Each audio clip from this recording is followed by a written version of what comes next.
हरियाणा की राज्यसभा की एक सीट पर उपचुनाव होना है। आज से नामांकन की प्रक्रिया शुरू होगी और 10 तारीख तक यानी 10 दिसंबर तक नामांकन की प्रक्रिया होगी। इसमें बीजेपी में कई दावेदार सामने आ रहे हैं। लगातार हम देख रहे हैं कि बड़े बड़े चेहरे हरियाणा में राज्यसभा की एक सीट खातर अपनी दावेदारी मजबूती तक पेश कर रहे हैं। हालात इसे हो रहे हैं जिससे तरह के एक अनार 100 बीमार की स्थिति पैदा हो रही है। अब देखना होगा कि इन दावेदारों में तय बीजेपी किस पर दाव खेलेगी। यह रिपोर्ट देखो।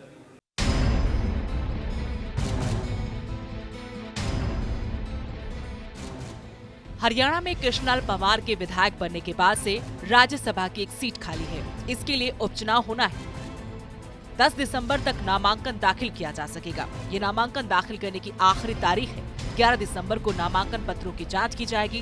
13 दिसंबर को नामांकन वापसी की अंतिम तिथि है। 20 दिसंबर को मतदान होगा। कृष्णलाल पंवार के विधायक बनने से ये सीट खाली हुई है। उनका कार्यकाल अगस्त 2028 तक था।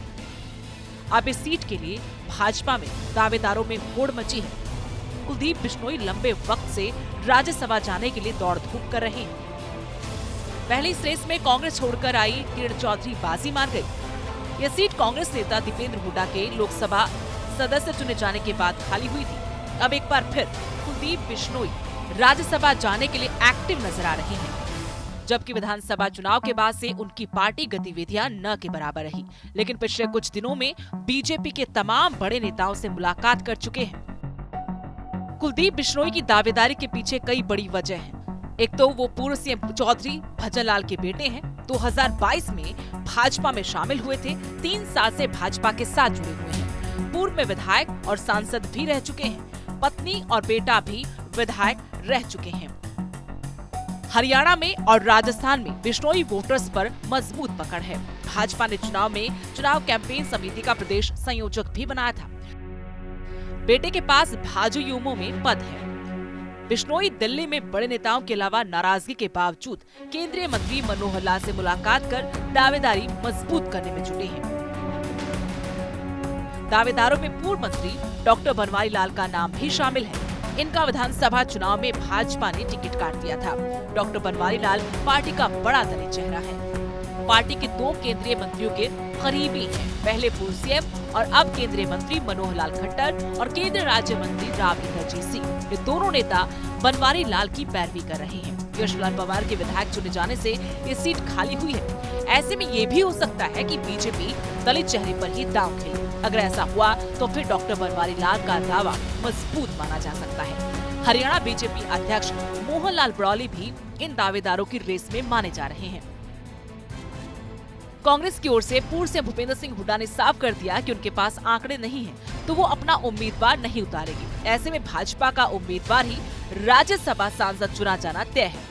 हरियाणा में विधानसभा की 90 में से 48 सीटों पर भाजपा के विधायक हैं। इसके अलावा 3 निर्दलीय विधायक भी भाजपा को समर्थन दे चुके हैं। वे कांग्रेस के पास 37 विधायक हैं। इनेलो के 2 विधायक हैं। हरियाणा में राज्यसभा की 5 सीटें हैं। दावेदारों की इस सूची में सुनीता दुग्गल का नाम भी शामिल है। ये पार्टी का दलित चेहरा है। सिरसा से 2019 में भाजपा के टिकट से लोकसभा सांसद रह चुकी हैं। हालांकि 2024 के लोकसभा चुनाव में भाजपा ने उनका टिकट काटकर अशोक तंवर को टिकट दिया था। फिर भी वो पार्टी से नाराज नहीं हुई। उनकी दलितों में अच्छी पकड़ मानी जाती है। 2024 में रतिया से विधानसभा चुनाव लड़ी लेकिन हार गई। चूंकि खाली हुई राज्यसभा सीट ऐसी सीट है, इसलिए सुनीता दुग्गल इस सीट के लिए प्रबल दावेदार मानी जा रही है। अब बात करते हैं मोहन लाल ब्रौली की। ये भी इस रेस में शामिल हैं। हरियाणा में भाजपा के बड़े ब्राह्मण चेहरे के रूप में अपनी पहचान रखते हैं। इसके अलावा विधायक रह चुके हैं। साथ ही लोकसभा और विधानसभा चुनाव में संगठन और सरकार को साथ लेकर बहुत अच्छा काम किया। यही वजह रही कि विधानसभा चुनाव में भाजपा को पूर्ण बहुमत हासिल हुआ। हालांकि लोकसभा चुनाव हारने के बाद भी ब्रौली को विधानसभा टिकट भाजपा की तरफ से ऑफर किया गया था, लेकिन उन्होंने चुनाव लड़ने से इनकार कर दिया। उन्होंने कहा कि वो संगठन का काम करेंगे। ब्रौली कह चुके हैं कि पार्टी ने जो भी जिम्मेदारी देगी बखूबी निभाएंगे।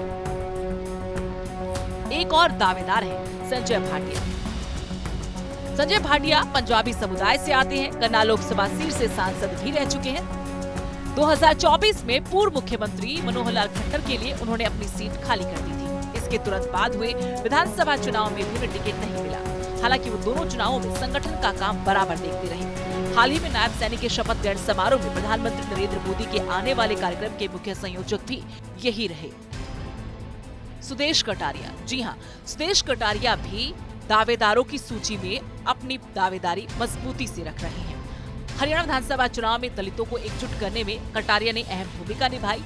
लोकसभा चुनाव में दलित वोट के छिटकने के कारण पूर्व सीएम मनोहर लाल खट्टर ने अपनी टीम के दलित फेस कटारिया को फील्ड में उतारा था, जिसके बाद उन्होंने सूबे के सभी 22 जिलों में दलित महासम्मेलन भी कराए।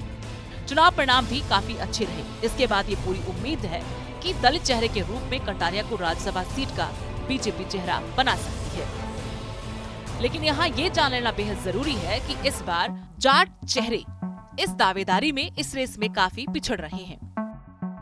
इन 5 नामों के अलावा 2 बड़े जाट चेहरे भी हैं जो राज्यसभा के लिए ताल ठोक रहे हैं।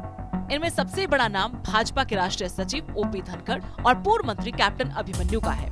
हालांकि दोनों विधानसभा चुनाव लड़े, लेकिन उन्हें एक बार फिर से हार का सामना करना पड़ा।